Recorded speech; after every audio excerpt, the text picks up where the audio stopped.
This is the Big O Show. This is the Big O Show.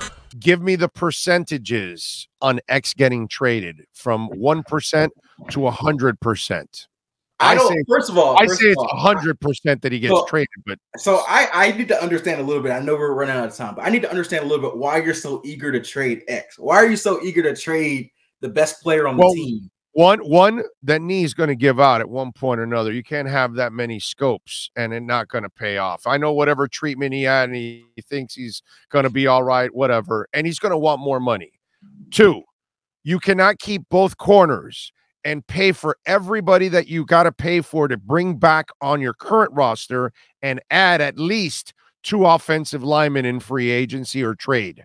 You're going to have to acquire via trade or free agency at least 2 offensive linemen, experienced ones, to improve that line. So you have so much money that you have to spend. And I know they have 70 million, but that ain't enough. When you start having to re-sign everybody and go get those linemen who are going to be expensive in free agency, your money's going to go away.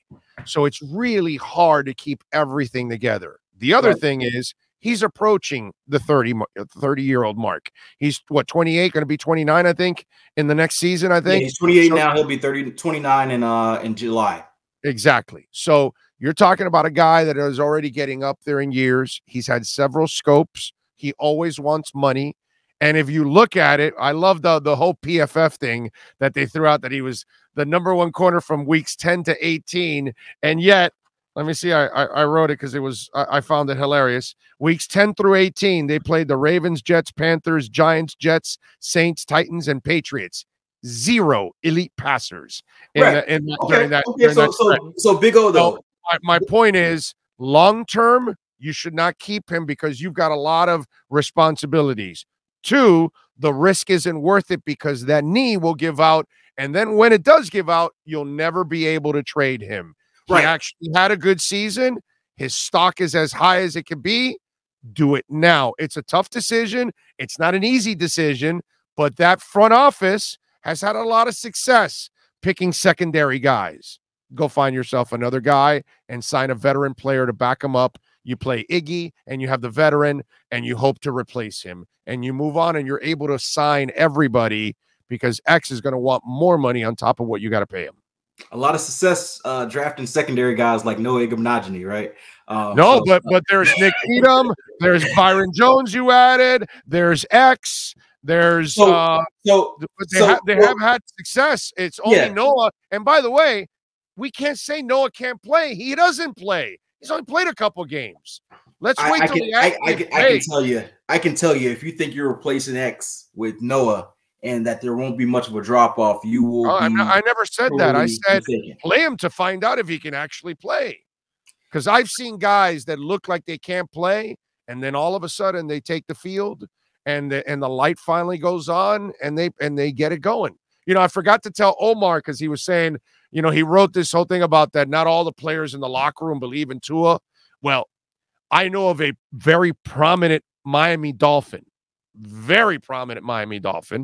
okay, while I was a beat guy, goes to me, we're talking about Paul Soliai in his first 2 years. And he looks at me, goes, that guy can't play. That guy will never be a player in this league. And we're talking about one hell of a player that told me that. Even players don't know if other players can play. Right.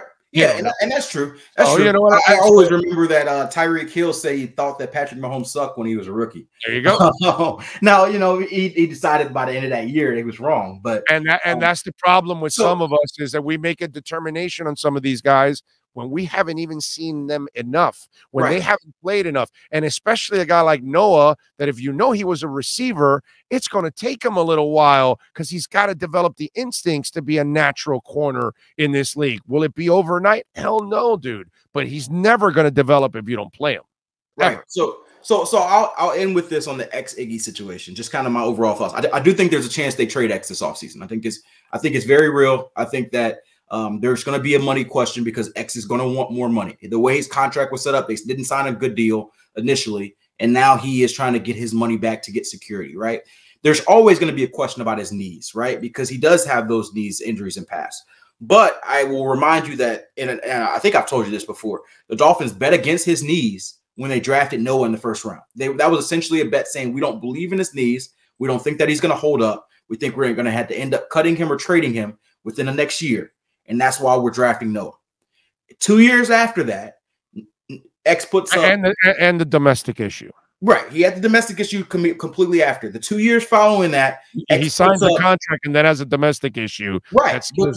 Right. Which no excuse for the domestic issue. He actually got that swept under the rug a lot more than he should have, honestly. But the year on the football field, the 2 years after that, he puts up 10 interceptions, probably the best cornerback in football. And then this year has a really solid year, a Pro Bowl caliber year in the 2 years following. So, yeah, you can still believe, hey, maybe his knees get out. But what I've seen the 2 years since the Dolphins bet against his knees, they've been wrong, and he's proven them wrong. So until I get the full evidence that, hey, those knees are out, I'm going to give him 2 or 3 more years to be himself. But that's the problem. They signed let me finish.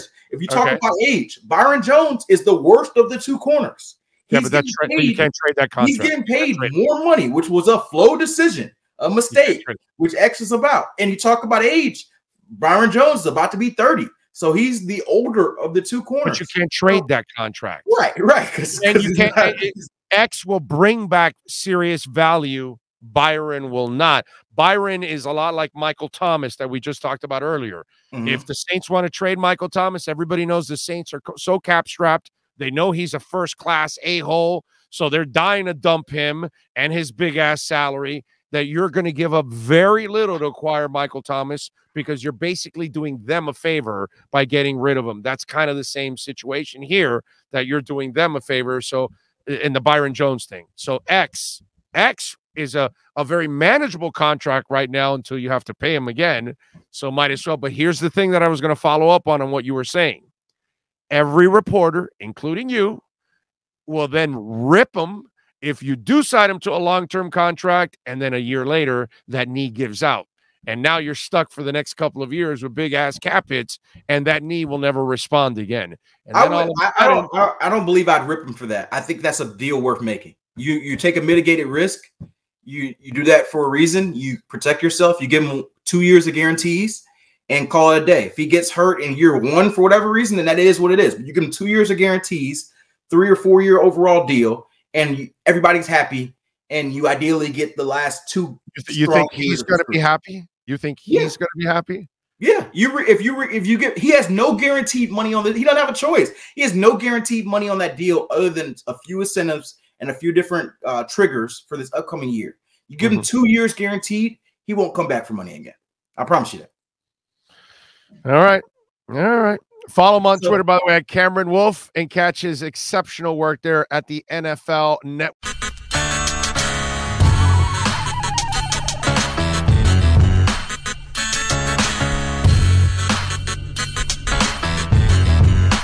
This is the Big O Show. This is the Big O Show.